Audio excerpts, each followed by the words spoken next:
Hi, I'm Jackie, and this is Cooking with Depression.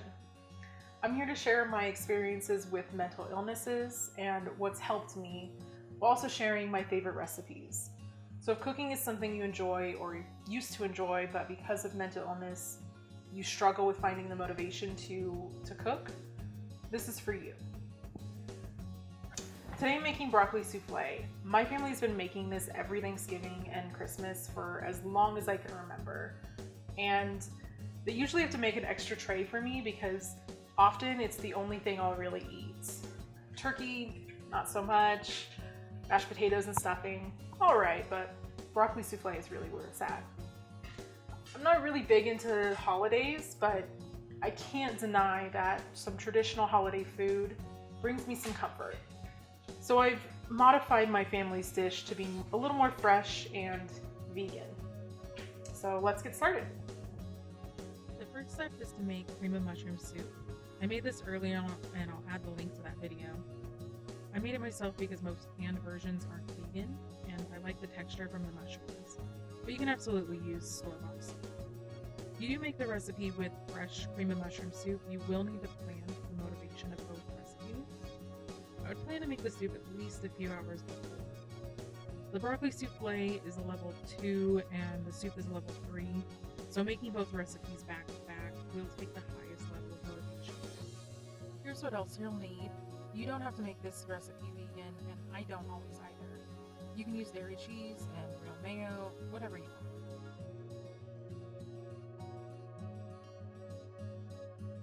want. Okay, so I'm cutting fresh broccoli to make bite-sized pieces of the heads. You can use frozen broccoli too, I just like the fresh broccoli better, but that would cut out a step. Throw these cuts in a large bowl as you go. Now, I want to talk about why some of my recipes are vegan and others aren't. A few years ago, Theron and I decided to go totally vegan for almost a year, and then we decided to add some animal products back into our diets. Now we eat a plant-rich diet, which means most days our meals are vegan, but a couple times a week we eat animal products like fish or chicken or cheese mostly. We were doing really, really well until COVID because we were making smaller grocery trips every other day or so. When we had to change to big shopping trips once a week or less, we weren't really eating all of our fresh veggies fast enough, and honestly, we didn't have the motivation to cook a lot. As we've adjusted to this new normal, that motivation has slowly been returning though. While we decided that being vegan wasn't for us, we chose to stick with limiting our animal products for two main reasons. The first reason is it's healthier. I have rheumatoid arthritis and I had back surgery about 3 years ago. I have at least a low level of pain most of the time, but when I eat fewer animal products, my pain improves. I feel less inflamed and I have more energy. When my pain level is higher, my depression and anxiety get worse too. So that's a big reason for me. Overall, there are so many health benefits to eating a plant-rich diet, like it reduces the chance of heart diseases and diabetes. And there's new studies coming out about how helpful it is for our mental health too. The second reason is for the environment. The amount of animal products the average person consumes is awful for the climate. We're in a major climate crisis, and raising animals for food, and the food for those animals, takes up a massive amount of land and water.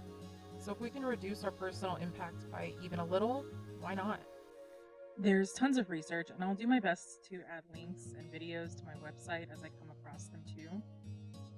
With my channel, I really want to share all kinds of recipes, no matter your diet, and prove a little that vegan food doesn't have to be just fruits and veggies, but can actually be just as delicious. This recipe in particular is just as good. Plus, if you don't want to make it vegan, that doesn't mean you have to change everything. Usually the only change I make is the cheese.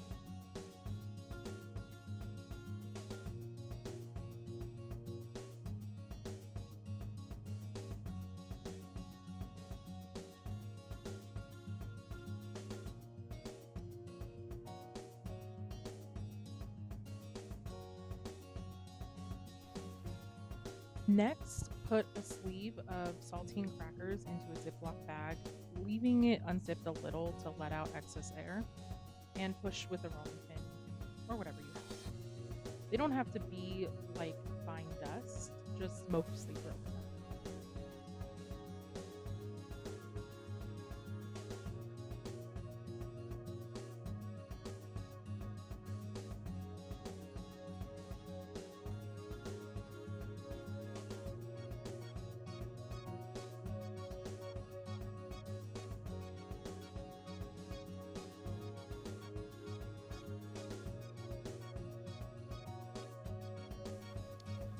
Put half of your crushed crackers into the bowl and save the other half. Then throw in 1 to 2 cups of cheese, depending on how cheesy you want it. I used 2 cups of vegan cheddar cheese, but you can use a little less if you want. And then add 2 cups of your cream of mushroom soup and 1 cup of mayonnaise. Mix it all up until the broccoli is coated in everything.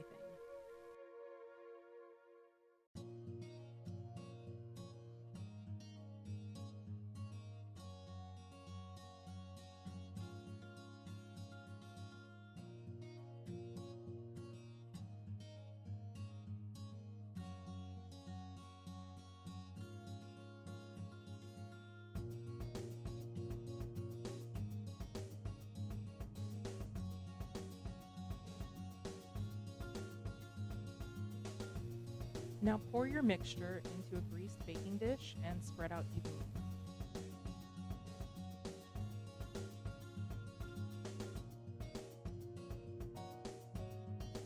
Then spread out the rest of the crushed crackers over the dish.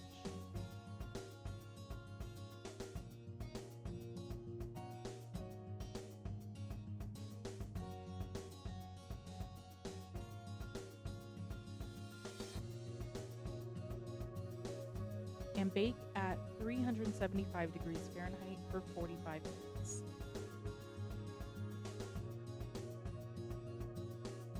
Once it's done, remove from the oven and let cool for a few minutes before serving. This makes great leftovers too. Heat it up in the microwave or in the oven and enjoy over and over. I don't think it's a holiday-only recipe, but I tend to only make it around the holidays. It's pretty much the only holiday tradition I really keep. I know it's not the most healthy way to eat my broccoli, so maybe that's why. Look at this gooey, crunchy goodness.